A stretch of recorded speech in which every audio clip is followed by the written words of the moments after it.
Hello friends, welcome back to Pragati Mantra classes. My name is Shivangi Agarwal. तो जैसा कि स्टूडेंट्स आप सभी को पता ही है कि हमारी डीएलएड की थर्ड सेम के लिए मैथ्स की सीरीज चल रही थी और उसमें हमारा चैप्टर चल रहा था सेट्स यानी कि समुच्चय। तो आज उस चैप्टर में हम कुछ कॉन्सेप्ट को और समझेंगे जिसका नाम है समुच्चयों पर संक्रियाएं यानी कि ऑपरेशंस ऑन सेट्स। जैसे कि हम अपने मैथ्स में ऑपरेशंस लगाते हैं प्लस माइनस मल्टीप्लाई डिवाइड, इसी तरीके से सेम टू सेम हम सेट्स पर भी ऑपरेशन लगा सकते हैं। तो वो कौन कौन से ऑपरेशन है, कैसे उन्हें अप्लाई करते हैं, आइए देखते हैं और क्या क्या उनके नाम है। तो सबसे पहला हमें देखना है यूनियन यानी कि जिसको हम बोलते हैं संघ।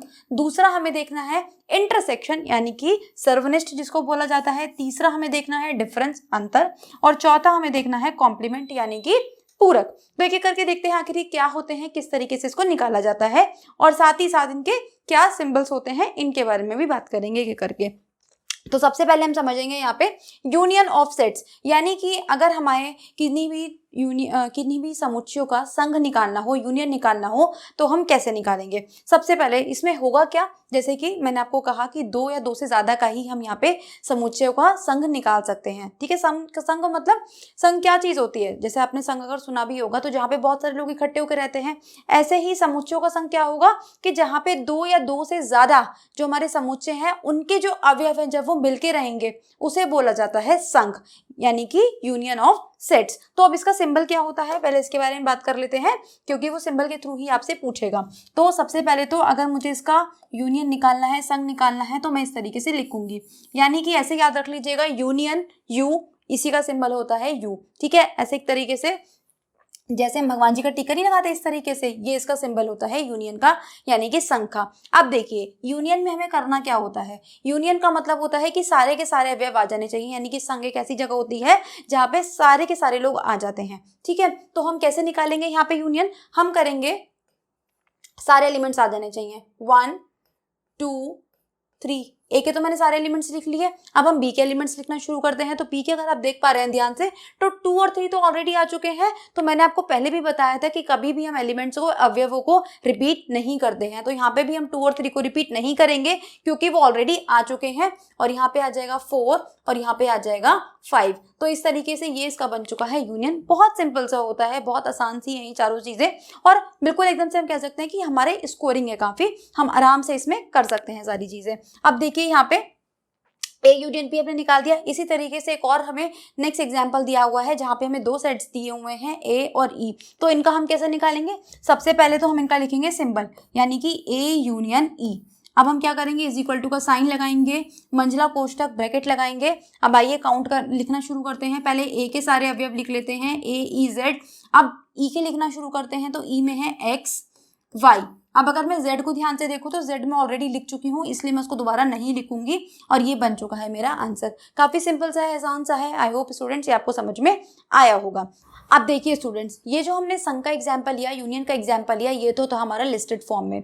जो हमने कल लिस्टेड फॉर्म देखी थी इससे पहले से फर्स्ट लेक्चर में अपने, जिसमें हमने देखा था कि जो हमारे सेट्स हैं उनको हम कितने तरीके से लिख सकते हैं। तो इसलिए स्टूडेंट्स जिस भी बच्चे ने मेरे उस लेक्चर को ना देखा हो, पहले के फर्स्ट और सेकंड पार्ट को ना देखा हो, तो सबसे पहले आप वो देख कर आइए ताकि आपको यहाँ के कॉन्सेप्ट समझने में आसानी हो। अब ये तो हमने लिस्टेड फॉर्म में बहुत आराम से कर दिया, लेकिन अगर यही क्वेश्चन हमारे पास सेट बिल्डर फॉर्म में आ जाए, इसी टाइप का क्वेश्चन, और उसका यूनियन निकालने के लिए आए, तो हम किस तरीके से करेंगे उसको भी देख लेते हैं। तो जैसे कि यहाँ पे हमें एक क्वेश्चन दिया हुआ है कि ए हमारे पास एक सेट है और उसके अंदर जो एलिमेंट्स हैं हमारे, उसके अंदर जो अवयव हैं वो प्राकृतिक सम संख्याएं हैं और 9 से छोटी हैं। तो सबसे पहले क्या कर लेते हैं, इस ए सेट को हम बना लेते हैं। तो जब हम ए सेट को बनाएंगे तो इसके अंदर कौन कौन से अवयव आएंगे। अब देखिए प्राकृतिक संख्याएं कहाँ से शुरू होती है, 1 से शुरू होती है, लेकिन हमें केवल सम संख्याएं लेनी है। तो हम क्या लेंगे, 2 4 6 और 8, क्योंकि उसने कहा है 9 से छोटी छोटी लेनी है, ये कंडीशन भी हमें ध्यान रखनी है। इसके बाद इसी तरीके से हम बी सेट को भी बना लेते हैं। तो बी सेट हमारे पास क्या है, बी एक प्राकृतिक संख्याओं का सेट है। कहां तक, लेकिन 5 से छोटा छोटा। ठीक है, 5 से छोटा छोटा यानी कि कौन कौन से नंबर आ जाएंगे, 1 2 3 4। अब देखिए ये जो हमारा क्वेश्चन है ये एकदम पिछले वाले क्वेश्चन की तरह बन चुका है। चलिए अब इसका यूनियन बनाते हैं यानी कि इसका संघ बनाते हैं, ए यूनियन बी। बोला भी ऐसे ही जाता है, ए यूनियन बी, हिंदी में बोला जाएगा ए संघ बी। ठीक है, कैसे निकालेंगे, अब संघ है इस तरह से देख लीजिए, जैसे शादी के कार्डों पे लिखा हुआ होता है ना कि क्या कहते हैं, विपुल संघ शिवांगी, इस तरीके से ही। तो यहाँ पे हम क्या करेंगे, यहाँ पे हम इन सारे एलिमेंट्स को संग में रख देंगे, एक साथ में रख देंगे। तो यहाँ पे हम क्या करने वाले हैं, पहले मैंने एक एलिमेंट्स लिख दिए 2 4 6 8। अब देखिए 1 ले लूंगी मैं यहाँ से, 2 मेरा ऑलरेडी आ चुका है तो 2 को छोड़ देंगे, 3 ले लेंगे, 4 मेरा ऑलरेडी आ चुका है तो 4 को भी छोड़ देंगे, और ये बन चुका है इसका संग, यानी कि ए यूनियन बी हमारा इस तरीके से बन चुका है। आई होप स्टूडेंट्स के यूनियन का जो कॉन्सेप्ट है वो आपको समझ में आया है। इसी तरीके से हम चलते हैं इंटरसेक्शन की तरफ, यानी कि अगर हमें दो सेट्स दिए हुए हैं, दो समुच्चय दिए हुए हैं, तो उनका हम सर्वनिष्ठ किस तरीके से निकालते हैं इस पे बात करते हैं। तो नेक्स्ट टॉपिक है हमारा इंटरसेक्शन। तो फिर से वही एग्जाम्पल के थ्रू समझने की कोशिश करते हैं और इसके सिंबल को भी समझते हैं। तो जैसे हमने लिखा था वहां पे ए यूनियन बी, इसको हम बोलेंगे ए इंटरसेक्शन बी, यानी कि ए सर्वनिष्ठ बी। सिंबल होता है इसका उल्टा यू, सिंबल होता है इसका उल्टा यू इस तरीके से, ठीक है। तो याद रखना है इसका जो सिंबल होता है ये होता है उल्टा यू। साफ साफ लिख देती हूँ मैं एक बार, A union A intersection B. अब इंटरसेक्शन का मतलब क्या होता है, इंटरसेक्शन का मतलब होता है कि जो एलिमेंट्स मेरे ए में भी कॉमन हो और बी में भी कॉमन हो। ए बी से मेरा मतलब है कि जो भी आपको समुच्चय क्वेश्चन में दिए गए हों, यानी कि मेरे को मान लो यहाँ पे दो सेट्स दिए गए हैं 4 5 6 7 8, ए सेट है, और दूसरा है मेरे पास 7 8 11 4, ये मेरे पास एक बी सेट है। हमें क्या करना है, इसका इंटरसेक्शन निकालना है। तो इंटरसेक्शन में मेरे वो अवयव आ जाएंगे जो दोनों में सेम होंगे। तो अगर मैं दोनों में सेम देखूं स्टूडेंट्स, तो 4 दोनों में आ रहा है मेरे पास, बिल्कुल आ रहा है, 7 दोनों में आ रहा है, 8 दोनों में आ रहा है, और ठीक है, और तो कोई अवयव ऐसा नहीं बचा जो दोनों में कॉमन आ रहा हो। तो यही जो अवयव है यही बन जाएगा हमारा ए इंटरसेक्शन बी, यानी कि ए सर्वनिष्ठ बी।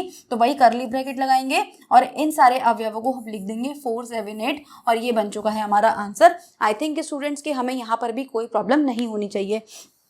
एक बार हम पीछे वाला क्वेश्चन भी देख लेते हैं और इसका भी हम क्या कर देते हैं, एक बार इसका सर्वनिष्ठ निकालने की कोशिश करते हैं। हो सकता है वो आपको इसी तरीके से क्वेश्चन दे दे एलिमेंट्स बना के, और उसी से आपका एक ही क्वेश्चन से वो सर्वनिष्ठ भी पूछ ले और संघ भी पूछ ले, जैसा कि अब हम इस क्वेश्चन में करने वाले हैं। यानी कि अगर वो यहीं पे आपको दे देता कि ए इंटरसेक्शन बी भी ज्ञात करिए, तो हम कैसे निकालते, ए बी सेट तो अब हमने बना ही लिए, तो इसी के नीचे हम लिख देते ए इंटरसेक्शन बी, यानी कि ए सर्वनिष्ठ बी। अब देखिए वो एलिमेंट्स लेने हैं जो दोनों में सेम आ रहे हैं, तो मुझे साफ साफ दिखाई दे रहा है कि 2 और 4 ऐसे अवयव हैं जो दोनों में सेम आ रहे हैं। तो ब्रैकेट लगा के 2 और 4 को लिख देंगे और यही बन जाएगा हमारा आंसर। तो आई थिंक स्टूडेंट्स के यूनियन का और इंटरसेक्शन का, यानी कि संघ का और जो सर्वनिष्ठ का कॉन्सेप्ट है, ये आपको समझ में आ रहा है। इसी तरीके से एक और क्वेश्चन हमें दिया हुआ है जहां पे हमें दो सेट्स दिए हुए हैं। एक तो ए सेट है जिसके अंदर है हमारे पास ए 1 2 3, और दूसरा सेट है हमारे पास, दूसरा समुच्चय है जिसमें एलिमेंट्स है हमारे पास -1 -2 -3। इनका हमें निकालना है सर्वनिष्ठ। अब अगर आप ध्यान से देख पा रहे हो तो स्टूडेंट्स यहाँ पे कोई भी हमारे पास अवयव ऐसा नहीं आ रहा है जो कि कॉमन हो, जो कि सेम हो, जिसको मैं सर्वनिष्ठ बना सकूं। तो सिंपली यहाँ पे मतलब एक ऐसा सेट बनने वाला है जिसके अंदर कोई भी एलिमेंट नहीं होगा, और ऐसे सेट को हम क्या बोलते थे, इनको हम बोलते थे एम्प्टी सेट, जो कि मैंने आपको अपने पिछले लेक्चर्स में बताया हुआ है। इसीलिए मैंने कहा कि अगर आप कोई भी चैप्टर पढ़ना स्टार्ट कर रहे हैं तो उसको प्लीज बेसिक से स्टार्ट करिए, तब आप उसके चैप्टर में आगे बढ़िए और उसके क्वेश्चन को सॉल्व करिए। तो अब यहाँ पे हम क्या लिखने वाले हैं, ए इंटरसेक्शन बी, ठीक है। इसको या तो मैं 5 से डिनोट कर सकती हूँ, या फिर मैंने आपको बताया था कि एक और तरीका होता है किसी भी एम्प्टी सेट को दिखाने का, किसी भी रिक्त समुच्चय को दिखाने का, कि इस तरीके से हम करली ब्रैकेट लगा देते हैं और उसको खाली छोड़ देते हैं। तो आप किन्हीं भी दोनों तरीकों से इसको रिप्रेजेंट कर सकते हैं। चलिए इसी चैप्टर में आगे बढ़ते हैं, और नेक्स्ट चीज जो हम सीखने वाले हैं वो है डिफरेंस ऑफ सेट्स, यानी कि समुच्चयों का अंतर। अब आपको कंफ्यूज नहीं होना है यहाँ पे। अब देखो इसीलिए मैंने यहाँ पे दो चीजें एक साथ में आपको सॉल्व करवाने वाली हूँ। देखिए मैंने पहले लिखा है एक समुच्चय है मेरे पास जिसमें मेरे अवयव हैं 1 2 3, दूसरा मेरे पास यहाँ पे समुच्चय है बी जिसमें जो अवयव हैं वो हैं 3 5 6, ठीक है। सबसे पहले हमें निकालना है a minus B.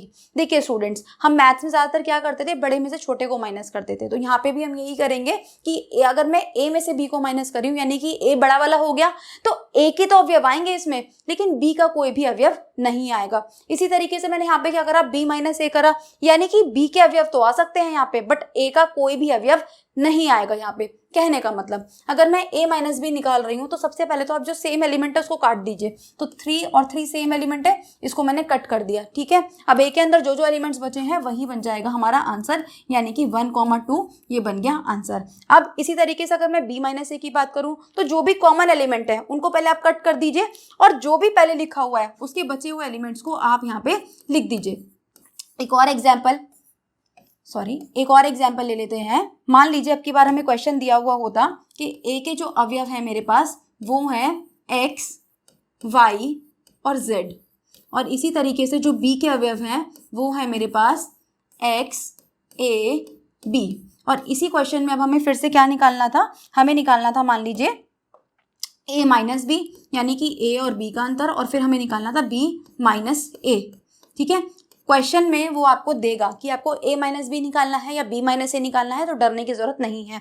a minus B, सबसे पहले जब भी आप अंतर निकालेंगे, जब भी आप डिफरेंस निकालेंगे, कॉमन एलिमेंट्स को हमेशा कट कर दीजिए। अगर मैं यहाँ पे कॉमन एलिमेंट देखूँ तो x मेरे पास कॉमन एलिमेंट है। अब a क्योंकि पहले लिखा हुआ है तो a के सारे अवयवों को हम लिख देंगे, यानी कि आंसर बनेगा y, z। इसी तरीके से नेक्स्ट की अगर मैं बात करूँ b माइनस ए, तो कॉमन एलिमेंट हम ऑलरेडी काट चुके हैं, b के जो बचे हुए एलिमेंट्स हैं उनको लिख दीजिए, b के जो बचे हुए अवयव हैं उनको लिख देंगे, और यही बन जाएगा हमारा आंसर। काफी इजी है, चारों ही चीजें जितनी भी ऑपरेशन सीखने वाले हैं, यूनियन हो, इंटरसेक्शन हो, कॉम्प्लीमेंट हो, ठीक है, चाहे हमारा डिफरेंस हो, चारों ही बहुत इजी है। बस हमें थोड़ा सा ध्यान रखना है, थोड़ा सा हमें चीज़ों को कॉन्सेप्ट बिल्ड करते हुए चलना है। यूनियन में हमने क्या लिया, सबको साथ में मिला दिया, ठीक है। इंटरसेक्शन में क्या लिया, कॉमन पार्ट लिया। डिफरेंस में क्या लिया कि जो हमारा समुच्चय पहले लिखा हुआ है उसके सारे अवयवों को ले लेंगे। इसके बाद हम बात करते हैं कॉम्प्लीमेंट की, यानी कि पूरक की। तो देखिए, जब भी वो स्टूडेंट्स आपसे वो कॉम्प्लीमेंट निकालने के लिए बोलेगा, पूरक निकालने के लिए बोलेगा, तो इस तरीके से वो आपको एक यूनिवर्सल सेट देगा। यहाँ पे यू का मतलब है यूनिवर्सल सेट, या फिर आपको वो बोलेगा कि एक सुपर सेट है और उसके ये अवयव हैं, ठीक है, उसके ये हमारे पास कुछ उप समुच्चय हैं, यानी कि सबसेट है। अब यहाँ पे वो क्या बोलेगा कॉम्प्लीमेंट के लिए कि आप ए कॉम्प्लीमेंट बताइए, यानी कि ए का पूरक बताइए, और इस तरीके से लिखा हुआ होगा। चाहे तो वो आप लिख के दे सकता है ए का पूरक बताइए, या फिर इस तरीके से सिंबल दे सकता है ए डैश। तो ये जो डैश ऊपर मैंने छोटा सा डैश लगाया है, ये किसका सिंबल है, ये मेरा कॉम्प्लीमेंट का सिंबल है, इसे हमें याद रखना है। तो ए डैश निकालने के लिए हम क्या करेंगे, ये जो यूनिवर्सल सेट हमें दिया गया है इसको यूज करेंगे। ए डैश का मतलब है कि ए का कोई भी एलिमेंट इसमें नहीं आना चाहिए, यानी कि 1, 2, 3 इसमें नहीं आने चाहिए। तो क्या क्या आ जाएगा यहाँ पे आ जाएगा 4, 5, 6, 7, 8, 9, 10, ठीक है। इसी तरीके से अगर वो यहाँ से हमसे बोलता कि बी डैश निकालिए, तो बी का कोई भी एलिमेंट नहीं आना चाहिए। ऊपर चेक करेंगे तो बी का कोई भी एलिमेंट नहीं आना चाहिए, यानी कि 1, 3, 5, 7 और 9। इसी तरीके से नेक्स्ट अगर वो हमसे पूछता कि सी डैश निकालिए, सी का कॉम्प्लीमेंट बताइए, सी का पूरक बताइए, यानी कि सी का कोई भी अवयव यहाँ पे हमारे समुच्चय में नहीं आना चाहिए। तो वो आंसर क्या हो जाएगा, 2, 4, 6, 8 और 10। तो आई थिंक स्टूडेंट्स हम यहाँ तक क्लियर हैं, यहाँ तक हम चीज़ों को समझ पाए हैं कि आखिर हम सेट्स पर ऑपरेशन किस तरीके से लगा सकते हैं। एक बार फटाफट से रिवाइज करा देती हूँ। 4 ऑपरेशन हमने यहाँ पे सीखे, 4 चीजें हमने यहाँ पे सीखी, यूनियन, इंटरसेक्शन, डिफरेंस और कॉम्प्लीमेंट, यानी कि संघ, सर्वनिष्ठ, अंतर और पूरक। यूनियन में हमने क्या देखा, सबको हमने चीजों को इकट्ठा कर दिया, यानी कि सब चीजों को हम साथ में ले आए, ठीक है। कॉम्प्लीमेंट में हमने क्या देखा कि जो चीजें दोनों में सेम आ रही है उसको मैंने एक साथ रख दिया। डिफरेंस में मैंने क्या देखा कि जो मेरे पास पहले लिखा हुआ है कोई भी सेट, जो मेरे पास पहले कोई भी सेट लिखा हुआ है, जैसे कि अगर ए सेट पहले लिखा हुआ है, ए समुच्चय पहले लिखा हुआ है, तो ए के अवयव आने चाहिए, लेकिन बाद वाले का कोई भी अवयव नहीं आना चाहिए, ठीक है। फिर हमने देखा कॉम्प्लीमेंट, कॉम्प्लीमेंट जब भी वो हमसे निकलवाएगा, पूरक जब भी वो निकलवाएगा, तो इस तरीके से एक सुपर सेट हमें दिया हुआ होगा और उसके थ्रू वो हमसे क्या निकलवाएगा, उनके पूरक निकलवाएगा। तो पूरक में कभी भी जो हमारा सेट है, जो हमारा समुच्चय है, उसका कोई भी अवयव नहीं आना चाहिए, बाकी सारे बचे हुए अवयव वहां पे आ जाएंगे। तो आई थिंक स्टूडेंट्स की चारों के चारों जो ऑपरेशंस हैं सेट्स के ऊपर, ये आपको समझ में आए होंगे और अच्छे भी लगे होंगे। तो अगर अच्छे लगे हैं तो वीडियो को लाइक करना ना भूलें, शेयर करना ना भूलें, चैनल पर नए हैं तो सब्सक्राइब कर दें, बेल आइकन को हिट कर दें, ताकि आने वाले सारे नोटिफिकेशन आपको टाइम से मिलते रहें। प्लस अपना पढ़ाई अच्छे से करिए, एग्जाम बहुत पास है आपके, ठीक है। कोई भी डाउट है, किसी तरह की कोई क्वेरी है, तो आप हमसे कमेंट सेक्शन में या फिर हमारे टेलीग्राम चैनल पर पूछ सकते हैं। इसी के साथ मिलते हैं नेक्स्ट वीडियो में एक और नए पार्ट के साथ, ठीक है, जिसमें हम करेंगे इस चैप्टर के प्रैक्टिस क्वेश्चन। तब तक पढ़ते रहिए। All the very best.